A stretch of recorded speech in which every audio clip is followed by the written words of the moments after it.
Here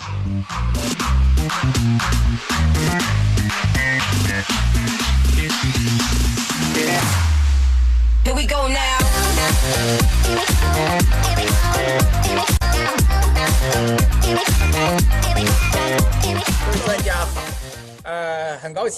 Para rekan-rekan sekalian, selamat siang. Hari ini saya sangat bahagia bisa mewakili asosiasi kami untuk dengan Mindray untuk mengadakan webinar ini. Seperti diketahui, saat ini seluruh dunia semakin banyak pasien COVID.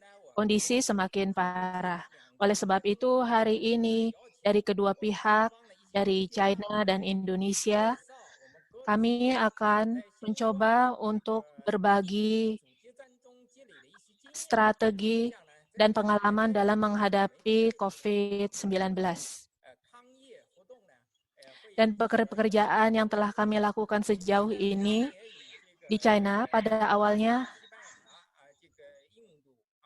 kami membantu Italia, Spanyol, Rusia, India. Kami telah melakukan webinar sejenis ini terhadap 4 negara tersebut. Hasilnya lumayan efektif. Jadi saya harap webinar dengan pihak Indonesia hari ini juga dapat berjalan baik dan memiliki manfaat bagi teman-teman di Indonesia. Pembicara pertama berasal dari Rumah Sakit Chung-San, Sun Yat-sen, bernama Profesor Liu Min. Beliau adalah Kepala Departemen Laboratorium Medis Rumah Sakit Afiliasi Universitas Sun Yat-sen. Beliau akan membahas tentang protokol diagnosis perawatan pneumonia COVID-19 di China. Sejauh ini di China telah menerbitkan 7 versi protokol diagnosis dan perawatan COVID-19. Versi ketujuh adalah yang terbaru. Dan hari ini Profesor Liu Min akan berbagi versi terbaru ini, yaitu versi ketujuh, dan pengalaman-pengalaman dalam menerapkan protokol terbaru ini. Berikutnya, pembicara berikutnya, waktu dan tempat saya persilakan kepada Profesor Liu Min.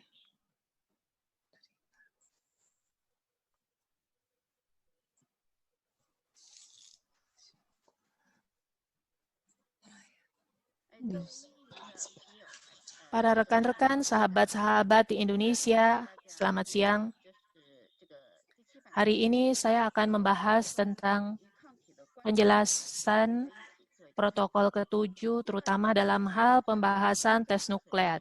Seperti yang tadi dikatakan oleh Profesor Wang, dalam 2 bulan terakhir ini, dalam upaya untuk mengendalikan COVID-19, kami terus memperbaiki protokol. Di China sudah mulai bisa dikendalikan, tetapi di luar negeri semakin naik. Protokol ini bukan hanya penting bagi China, tapi juga bagi negara lain. Karena belakangan ini China juga mendapatkan kasus impor yang semakin banyak. 7 versi ini telah menunjukkan bahwa negara kami sangat memandang penting langkah-langkah menghadapi COVID-19. Di bagian depan ini etiologi, saya rasa Anda semua juga sudah familiar.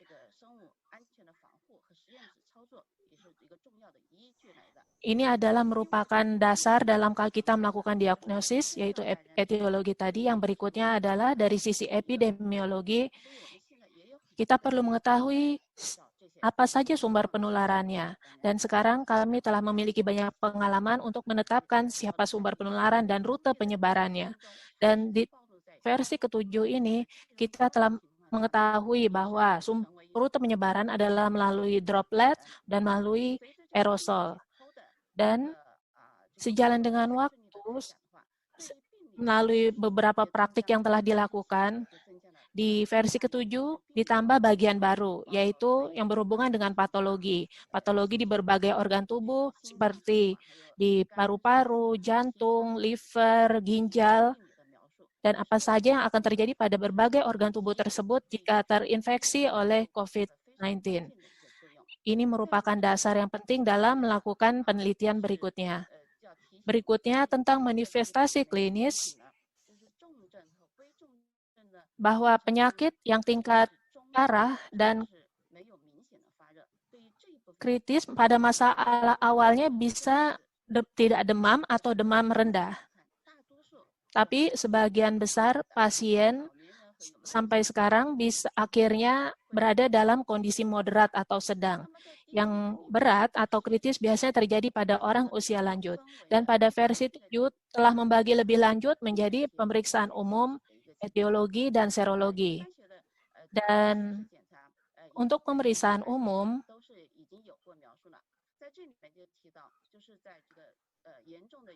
untuk kasus yang berat dan leukositnya bertambah, dan juga limfositnya bertambah. Spesimen yang dibutuhkan adalah spesimen yang diambil dari saluran pernafasan bagian bawah, sehingga hasilnya akan lebih akurat. Untuk di bagian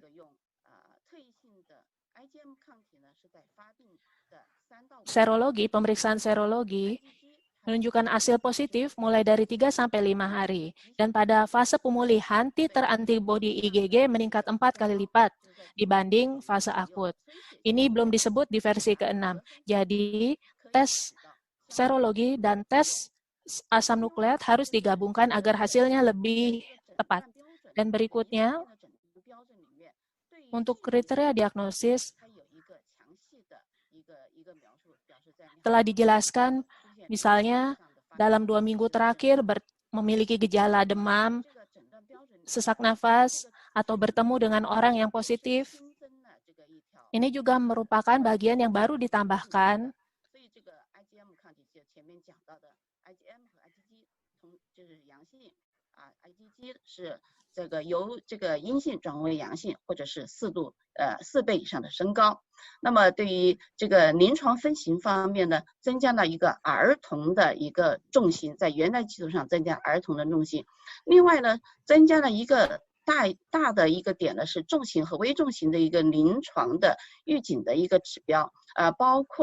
Sekarang kalau penyakit COVID-nya sudah mencapai tahap berat dan sangat berat, maka termasuk dari orang-orang dewasa, kelihatan indikator berikutnya.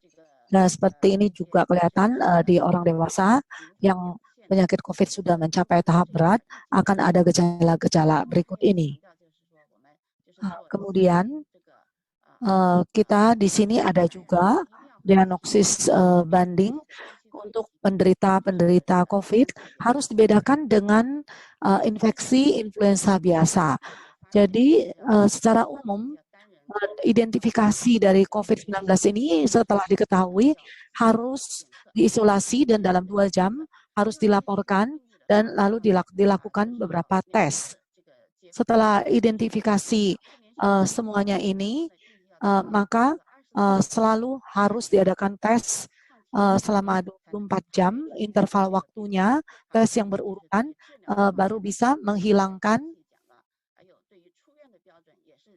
baru akan diidentifikasi yang jelas mengenai bagaimana bisa keluar dari rumah sakit, juga harus menunggu hasil-hasil laporan setelah diadakan pengetesan paling sedikit 2 kali, interval 24 jam. Dan bagaimana untuk memindahkan pasien dari kaedah-kaedah atau pedoman pencegahan dan pengendalian infeksi dalam fasilitas kesehatan terhadap laboratorium. Sangatlah penting pemeriksaan spesimen, yaitu harus memakai standar laboratorium level 2 dan juga memakai pelindung APD yang telah ditentukan. Berikutnya adalah tentang pengambilan dan penyimpanan sampel. Kita sharing mengenai pemeriksaan spesimen, yaitu tes serologi. Cara-caranya ada 2 cara. Yang pertama tes asam nukleat, yang kedua tes serologi. Pemeriksaan asam nukleat yang paling sering dipakai adalah RT-PCR test. Juga bisa dengan ada juga aplikasi isotermal, digital PCR, dan CRISPR. Dan PCR dan lain-lain. Ini adalah Di dalam bagian-bagian dari melaksanakan tes asam tes nukleat asam nukleat ada berbagai yang cara, digunakan amplifikasi untuk tes isotermal, klinis di digital PCR, laboratorium. ataupun Dan untuk tes serologi yang dites adalah antigen atau antibodi. Dan sekarang lebih jarang tes dilakukan antigen lebih dan sedikit juga dan belum masih matang, belum matang sekali praktiknya belum terlalu sering digunakan. penyelidikan mengenai tes antigen. Ada berbagai jenis sampel untuk tes asam nukleat, bisa menggunakan sampel-sampel seperti ini untuk dites. Tapi yang paling sering digunakan adalah menggunakan swab. Untuk tes serologi, antibodi bisa dilakukan dengan sampel darah. Saat mengambil sampel, ada dua cara untuk mengambil. Yang satu adalah swab nasofaring, yang satu adalah swab orofaring. Untuk meningkatkan tingkat deteksi positifnya, maka swab nasofaring dan orofaring bisa diambil pada waktu yang bersamaan, diletakkan di wadah yang sama untuk dikirim untuk dites. Dan ada berbagai masalah yang kami temukan saat mengambil sampel. Jika menggunakan swab yang terbuat dari kapas, akan mempengaruhi sel epitel, elusi, dan ekstraksi asam nukleat.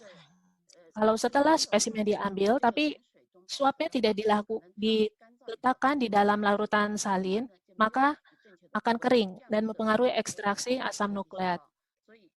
Jadi tidak bisa mendapatkan sel epitel yang berkualitas.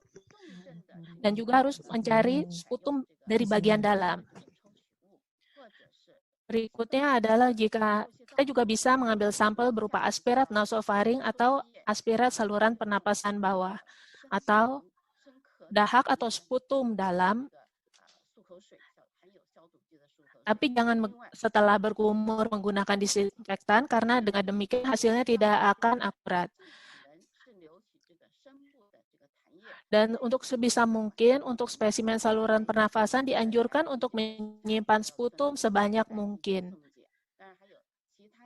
Dan jenis-jenis sampel berikutnya tergantung dari kondisi pasien.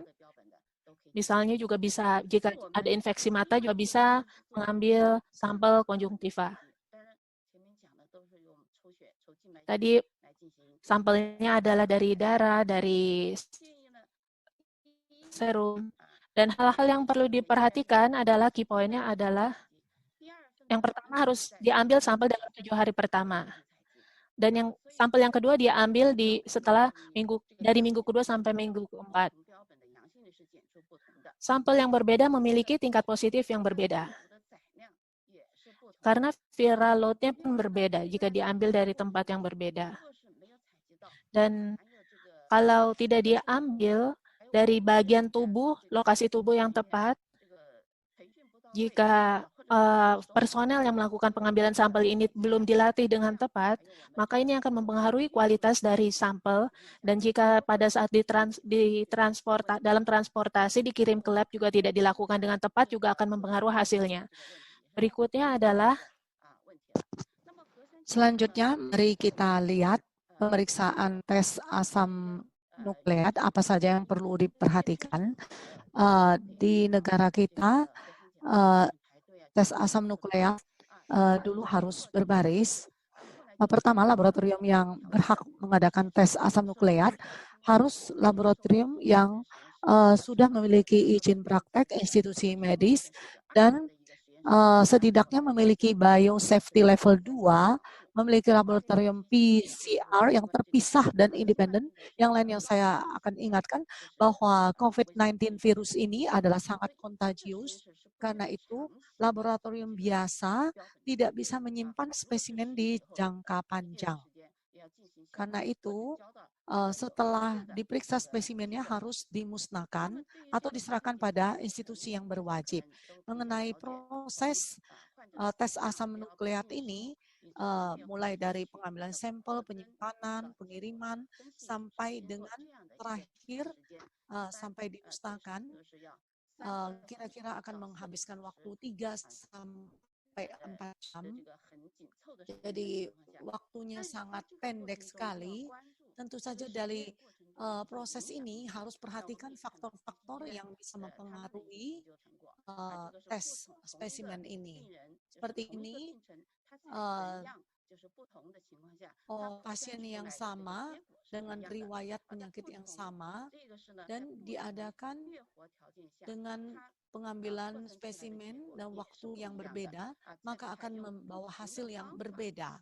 Dengan cara yang berbeda, pengambilan spesimen yang berbeda, maka hasil pemeriksaan akan berbeda. Karena itu pada saat pengecekan, banyak sekali hal-hal yang faktor yang mempengaruhinya.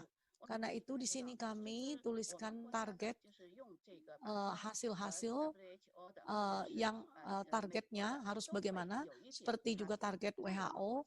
Dengan target WHO ada perubahan, ada sedikit perbedaan. Seperti di sini kita memakai 2 poin, yaitu ORF 1IB dan N, dan juga I dan SARS bersilang, tidak bisa dipakai tunggal. Kedua gen ORF1AB dan N positif ini harus dipakai bersamaan. Karena itu, pada saat satu dari hasil gen ORF1AB dan N yang positif disarankan untuk mengambil sampel ulang dan diperiksa kembali. Dari gambar ini bisa dilihat bahwa kalau hasil yang positif, menurut standar internal sudah kelihatan ada ORFI lab-nya positif, and then E-nya juga positif. Tapi ini adalah hasil yang negatif karena keduanya tidak keluar. Dan yang berikutnya, O sudah keluar, N tidak keluar, E tidak keluar. Maka harus melakukan tes ulang dengan metode deteksi lain atau sequencing. Yang berikutnya, standar internal sudah keluar. N dan E sudah amplifikasi. Jadi belum bisa dipastikan, maka harus dilakukan retest dengan reagen lain.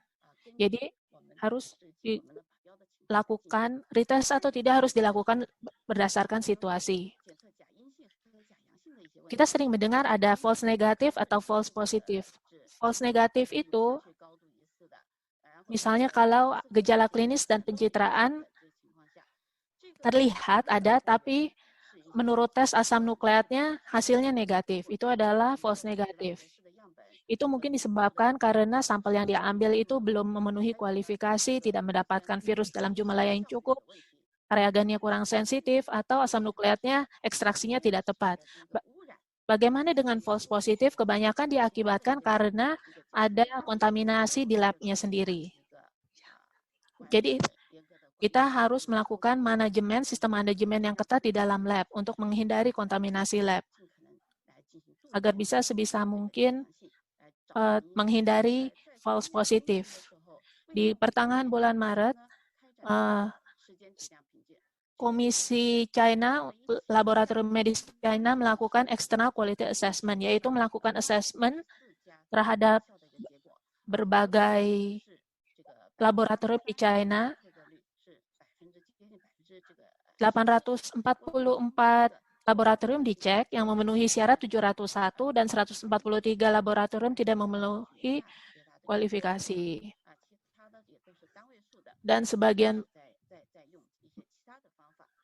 besar menggunakan metode RT-PCR, sehingga RT-PCR ini merupakan metode yang paling sering digunakan di China. RT-PCR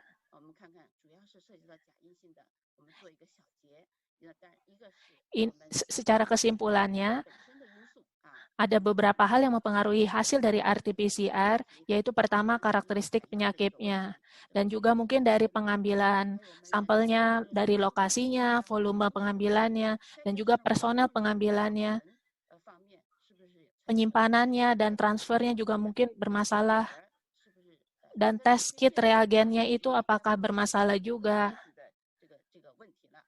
Karena kalau itu berarti merupakan masalah produk. Karena berbagai produsen memiliki hasil yang berbeda juga. Itulah yang kami temukan selama ini. Jadi, yang harus dilakukan adalah kita harus membangun metode deteksi baru yang lebih efektif. Agar bisa secepat mungkin menemukan cara deteksi klinis yang terbaik. Mari kita lihat tes serologis untuk COVID-19. Jadi bentuk dari struktur dari virus ini yaitu spike dan membran dan spike. Yang diperiksa adalah intinya di sini. Seperti diketahui, di dalam tubuh kita akan menghasilkan imun dan akan menghasilkan zat antibodi. Antibodi dibagi menjadi 5 unsur.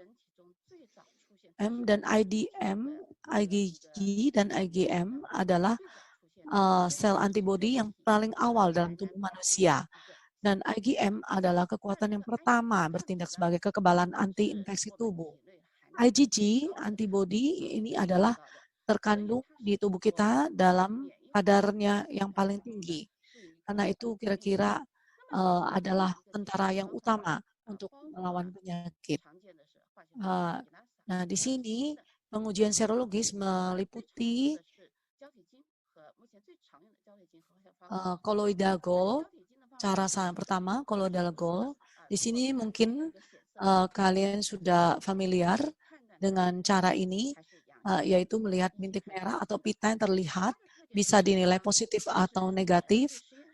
Fiturnya mungkin request-nya agak rendah terhadap laboratorium maupun orang, jadi lebih mudah memang untuk diadakan. Tetapi ada juga faktor-faktor yang mempengaruhi bisa menghasilkan false positif, yang tentu saja merupakan satu kekurangan, karena false positif atau false negatif bisa lebih banyak dari cara colloidal gold. Dengan cara chemiluminescensi, di sini dengan bercahayanya itu akan dilihat antigennya dan antibodinya, bisa dilihat kadarnya, maka bisa dihasilkan satu hasil tes. Jadi kalau peralatan atau fasilitasnya beda, seperti kalau dipakai colloidal gold, apakah ada fasilitas yang benar-benar baik, larutannya sudah tepat, maka dari pemeriksaan pertama maupun pemeriksaan selanjutnya, adakah perbedaan? Jadi kalau cara colloidal gold itu mungkin lebih stabil dan bisa dipakai lebih luas. Kalau misalnya lokasi atau modal lebih tidak memungkinkan dengan cara colloidal gold karena modalnya lebih besar. Mengenai pemeriksaan antibodi COVID-19, banyak sekali jurnal yang dikeluarkan. Seperti di jurnal yang satu ini, memakai data dari pasien di hari ke-7, 8, dan 9. Di sini bisa dilihat IgM dan IgG-nya meningkat setelah hari 7, 8, dan 9. Dan setelah 20 hari kemudian, antibodi IgG positif. Di jurnal ini adalah pemeriksaan protein N, di mana 5 hari sesudah itu, maka akan menghasilkan 80% bisa keluar hasilnya. Kalau IgG juga sekitar presentasinya lumayan tinggi. Negara kami juga mengadakan tes antibodi dan ada satu jurnal yang telah dipublikasikan majalah kedokteran. Jadi ada 84%-an 16 pasien COVID-19 IgM-nya positif, dan juga tes antibodi ini sangat efektif mengurangi risiko hasil tes asam nukleat yang sering terjadi kekurangan. Karena itu bisa menjadi pemeriksaan tambahan. Mengenai cara-cara atau metode dari tes serologis, tadi kita sudah sebutkan tentang pengambilan spesimen sangat mudah Ini tergantung ada dari kontaminasi, pengambilan karena itu anti perlindungan yang spesimennya optimal sangat lebih diperlukan sulit di bidang dilakukan, laboratorium. tapi bisa Dengan tes serologi digunakan bisa juga sebagai dipakai analisa retrospektif. untuk analisa retrospektif Jika epidemiologis, hasil negatif ini terutama untuk pasien diragukan suspek yang atau riwayat ada epideminya untuk dan dites sebagai berbarengan tes dengan tes asam kedua untuk nukleat. memastikan Tentu validitas hasil. saja pengetesan Berikutnya, antibody beberapa juga faktor bisa yang menyebabkan hasil false positif dikacaukan pada tes dengan antibody. adanya Apa saja false faktor yang mempengaruhi? positif. Yang diantaranya adalah rheumatoid faktor RF, heterophilic antibody HA, sistem komplement, mouse antibody IG, dan lisosim. Ada juga faktor gangguan eksternal, misalnya hemolisis spesimen, waktu penyimpanan yang terlalu lama, dan tidak membeku dengan sempurna. Dan juga ada area abu-abu dalam yang mempengaruhi diagnosis, yang bisa menyebabkan hasil false negatif atau hasil false positif. Tes mungkin juga tidak terdeteksi dengan benar akibat ini baru di tahap awal infeksi, sehingga tidak bisa terdeteksi. Atau imunitas dari pasien tersebut karena telah mendapatkan pengobatan atau perkembangan penyakit lebih lanjut, sehingga antibodinya belum terdeteksi. Dan false negatif juga bisa berhubungan disebabkan oleh tes di laboratorium, yaitu antigen dan kualitas reagen yang dipilihnya. Kami pernah mencoba membandingkan hasil dari reagen yang dikeluarkan oleh berbagai produsen. Karena desain dari berbagai produsen itu bisa mempengaruhi hasil yang berbeda. Sehingga mempengaruhi hasil tes juga. Untuk strategi pemeriksaan tes deteksi IgG, IgM atau antibodi ini dapat digunakan sebagai kriteria diagnosis untuk COVID-19 untuk tes asam nukleat yang negatif tadinya. Tapi ada dua prasyarat. Tapi prasyaratnya adalah harus ada 2 kali tes dinamis. Dan false positif ini harus dicegah dengan menggunakan tes dinamis untuk mengetahui apakah hasil ini real atau palsu. Jadi bisa dilihat dari prosedur ini, dari proses ini, bisa dilihat dari bagan ini. Jika dua-duanya positif, IgM positif, IG positif, harus retest.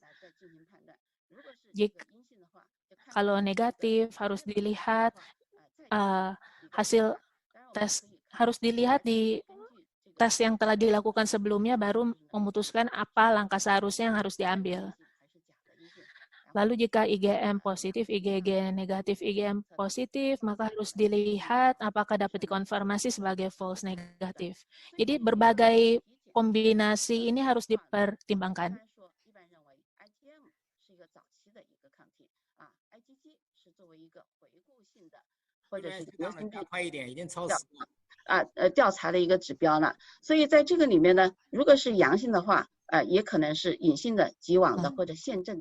Jadi kalau diperiksa ternyata hasil pertama adalah positif, maka tes asam nukleat terjadi negatif, maka perlu diadakan pemeriksaan yang berulang terhadap pemeriksaan antibodi.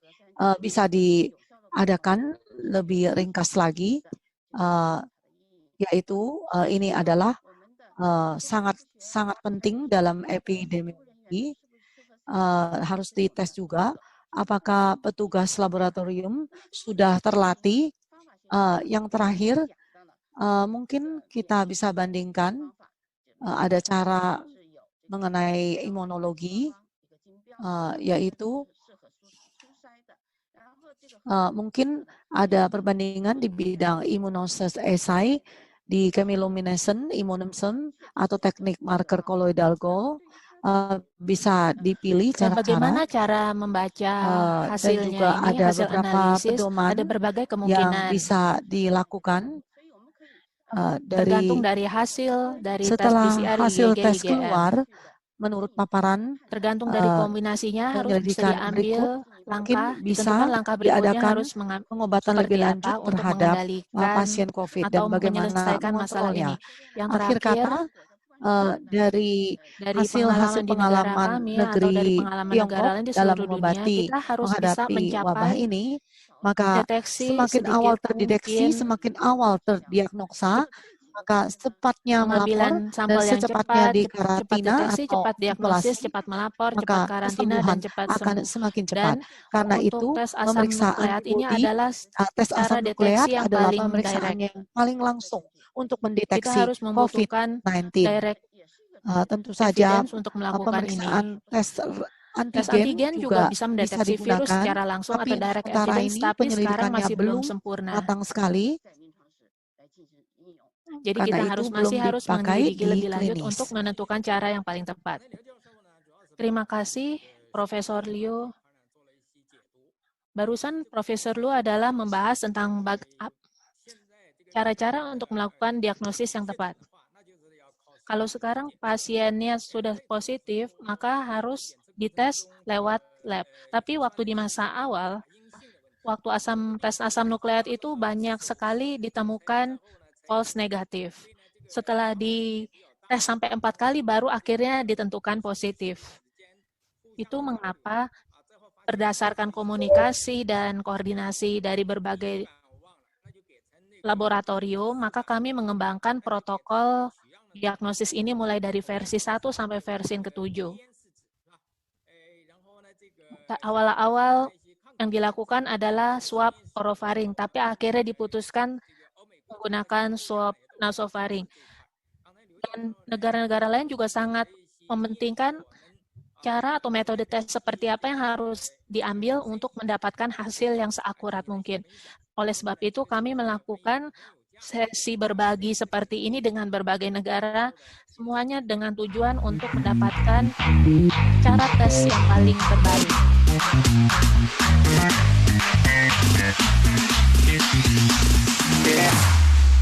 Here we go now.